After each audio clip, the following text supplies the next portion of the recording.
பிரபல தமிழ் நடிகை த்ரிஷாவையும் தமிழக வெற்றி கழக தலைவர் விஜயையும் ஒப்பிட்டு தமிழ்நாடு பாரதிய ஜனதா கட்சி தலைவர் நயினார் நாகேந்திரன் பேசின பேச்சு மிகப்பெரிய சர்ச்சையை ஏற்படுத்தியிருக்கு.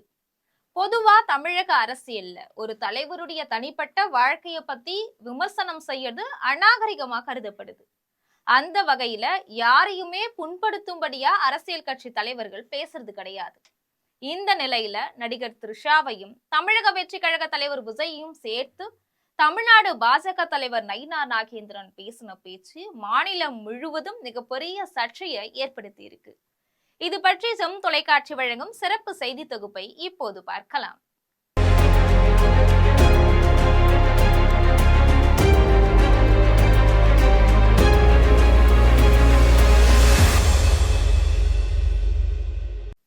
தமிழ் சினிமாவில இப்போ முன்னணி கதாநாயகியா இருக்கிறவங்க த்ரிஷா. சென்னையை சேர்ந்த இவங்க மாடலிங் துறையில இருந்து சினிமாவுக்கு வந்தவங்க. இப்ப இவங்களுக்கு 43 வயசாகுது. இன்னமும் திருமணம் செஞ்சுக்காம இருக்கிறாரு. நடிகர் விஜய் கூட இணைந்து இவங்க நடிச்ச கில்லி படம் மிகப்பெரிய வெற்றி படம். அதே மாதிரி விஜய் கூட நடிச்ச குருவி படமும் மிகப்பெரிய வெற்றி படமா அமைஞ்சது. தொடர்ந்து விஜய் கூட நிறைய படங்கள்ல ஜோடியா நடிச்சவங்க தான் த்ரிஷா. தமிழக அரசால கலைமாமணி விருதும் பெற்றிருக்கிறாங்க.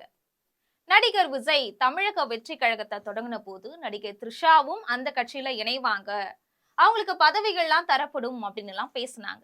ஆனா த்ரிஷா இது பத்தி எந்த விதமான கருத்தையுமே அவங்க சொல்லல. நடிகர் விஜயும் இது பற்றி எதுவுமே பேசல. இந்த நிலையில சேலத்துல நடந்த மக்கள் சந்திப்பு கூட்டத்துல நடிகர் விஜய் காரசாரமா பேசினார். அவரு திமுக, அதிமுக, பாஜக இந்த 3 கட்சிகளையும் சவாலுக்கு அழைச்சாரு. அதை தொடர்ந்து பாரதிய ஜனதா கட்சியோட தலைவர் நயினார் நாகேந்திரன் கிட்ட நிருபர்கள் கேள்வி எழுப்பினாங்க. அப்போ பத்திரிகையாளர்கள் எதிர்பாராத அளவுக்கு திடீர்னு நடிகை த்ரிஷா குறித்து நயினார் நாகேந்திரன் பேசினார். விஜயுடைய சவால் குறித்து கேட்கப்பட்ட கேள்விக்கு நயினார் நாகேந்திரன் பதிலளிக்கும் போது, பாவம் அவர் அனுபவம் இல்லாதவர், முதல்ல அவர் வீட்டுல இருந்து வெளியே வரணும், எல்லாத்துக்கும் மேலா த்ரிஷா கிட்ட சிக்கி இருக்கும் அவரு வெளியே வந்தாதான் ஏதாவது உருப்படியா நடக்கும் அப்படின்னு பதில் சொன்னார். நடிகை த்ரிஷாவை அவர் தேவையில்லாம வம்புக்கு இழுத்திருக்கிறதா தமிழக வெற்றி கழகத்தினர்லாம் கருதுறாங்க. நயினார் நாகேந்திரன் பேசின பேச்சு அரசியல் நாகரிகம் இல்லாதது.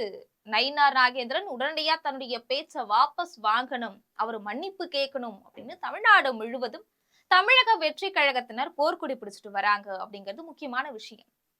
இது போன்ற அரசியல் பின்னணி செய்திகளை தெரிந்து கொள்ள ஜெம் தொலைக்காட்சியுடன் தொடர்பில் இருங்கள். நன்றி, வணக்கம். பாவம், அவர் அனுபவமே இல்லாதவர். முதல்ல வீட்டிலேருந்து வெளியே வரணும். த்ரிஷாவிட்டிருந்து முதல்ல வெளியே வந்தால் தான் முதல்ல எல்லாமே நடக்க முடியும்.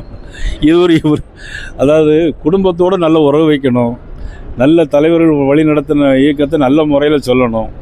முதல்ல இதுல இருந்து வெளி வரணும். முதல்ல வீட்டுல இருந்து வெளி வந்தாதான் பதிவு பண்றாரு விஜய்.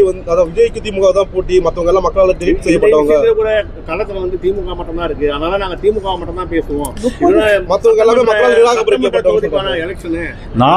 நான் சொல்றேன், ஒரு களத்துல ஒரு கவுன்சிலர் கூட இல்லாதவன், அதாவது கூரை ஏறி கோழி பிடிக்க முடியாதவன் வானம் ஏறி வைகுண்டம் போக முடியுமா? இதுதான் விஜய்க்கு பதில்.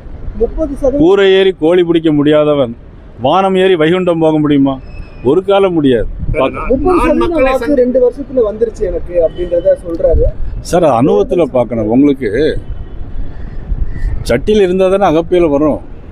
உங்களுக்கு இதெல்லாம் இப்படி சார் 32% வாக்கு இருக்குன்னு தான் ஒரு நடிகர்னால சொல்ல முடியுமா? முதல்ல குடும்பத்திலிருந்து வீட்டிலிருந்து வெளியே வரணும் சார். குடும்பத்தினா வந்து ஒரு கட்சி நடத்தணும் சார். முதல்ல என்ன அரித்தமெட்டிக் அவங்க சொல்றாங்கன்னா சார் போட்டி. இங்கே பாருங்க, நான் அவரை பற்றிலாம் பேசுகிறேன். ஏன்னா அவர் ஆளே கிடையாது. எனக்கு பெரிய கூட்டமாக இருக்கு சார். கூட்டம் இருந்தால் என்ன சார்? ஓட்டு வேண்டாமா சார்? விஜயகாந்த் கூடாத கூட்டமா? ஓட்டு வேண்டாமா சார்? நம்பிக்கை. நானும் இப்போ அங்கே பாருங்க, நானும் அனுமதி ஆஞ்சநேயர் மாதிரி இந்த மலையை தாண்டுன்னு சொல்லலாம். நம்பிக்கை தான். முடியுமா சார்? அது எம்எல்ஏ சீட் கூட வெல்ல மாட்டாரு, ஒரு சீட் கூட ஜெயிக்க முடியாது. அமித்ஷா அவர்கள் வர்றாங்க. அமித்ஷா வர்ற முழுக்க கூட்டணி கட்சி தலைவர்கள் சந்திக்கிறதுக்கு வாய்ப்பு இருக்கு. அந்த மாதிரி திட்டமிடல் இருக்கு இல்ல முழுக்க பாஜக நிகழ்வு? இல்ல அவர் வந்து திருச்சி வந்துட்டு அங்க கொழும்பு புதுச்சேரிக்கு போறாங்க. அதுக்கு பிறகு திருச்சி வந்து போறாங்க. திட்டங்கள்லாம் உருவாக்கிட்டு வராரு, நிறைவேற்றிட்டு வராரு முதல்வர். அதை எப்படி பாக்குறீங்க? திடீர்னு வீடியோல வராரு. நீங்க எந்த டிவி? News J. நீங்களே இப்படி சொன்னா எப்படி? வந்துட்டு இருக்காரு. என்ன திட்டம் சொல்லுங்க.